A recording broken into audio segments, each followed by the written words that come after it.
పల్నాడు జిల్లా పెద్దకురపాడు నియోజకవర్గం అమరావతి మండలం వైకుంఠపురం గ్రామంలో ఇసుక దందా యథేచ్ఛగా సాగుతోంది. అడిగినంత కప్పం కడితే రోజులో 2-3 సార్లు ఇసుక లోడు చేస్తున్నారని ఆరోపణలు వినిపిస్తున్నాయి. అయితే కొందరికి మాత్రమే ఇసుక లోడు చేస్తున్నారని కొందరు లారీ డ్రైవర్లు ఆరోపిస్తున్నారు. ఇసుక రీచ్ వద్ద లారీలు అడ్డుపెట్టి నిరసన తెలిపారు. అధికారుల పర్యవేక్షణ లేకపోవడంతో ఇసుక దందా యథేచ్ఛగా సాగుతుందని అంటున్నారు.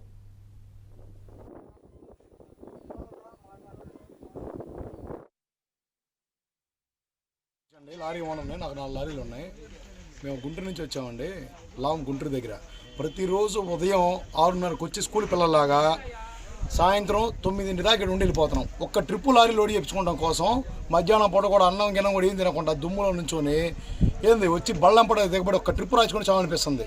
మేము కూడా ఇలా రాకపోతే ఇంకా లారీ డ్రైవర్లు కూడా ఎవరు బళ్ళకి రారు. మేము మానేస్తాం, మేము వెళ్ళిపోతాం అంటున్నారు డ్రైవర్లు అందరూ.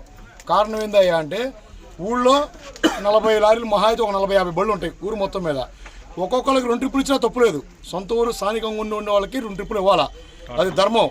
వాళ్ళకి 2 ట్రిప్పులు కాడికి ఇచ్చిన 250 బళ్ళు లోడ్ చేస్తున్నా కూడా ఆ 250 బళ్ళు ఈ ఊళ్ళో బళ్ళు 50 బళ్ళు పోతే ఇంకా మిగిలిన బళ్ళు ఎవరికి రాస్తున్నారు? రాసిన బండికి 3-4 టోకెన్లు రాపిస్తున్నారు, 2-3 టోకెన్లు రాపిస్తున్నారు ప్రతి బండికి. అడిగితే నేను లోకల్ నాకు రాయి అంటాను. స్టాఫ్ దగ్గరికి వచ్చి లోకల్ లారీ ఉన్న వాళ్ళు రాయించుకుంటారు, తప్పు లేదు. ఏంది సంబంధం కూడా వచ్చి 3 బళ్ళు ఉన్న రాయి బండికి 1000 రూపాయలు తీసుకుని 2,000 తీసుకుని రాపించే వాళ్ళు ఇక్కడ ఎక్కువ దళారులు ఉన్నారండి.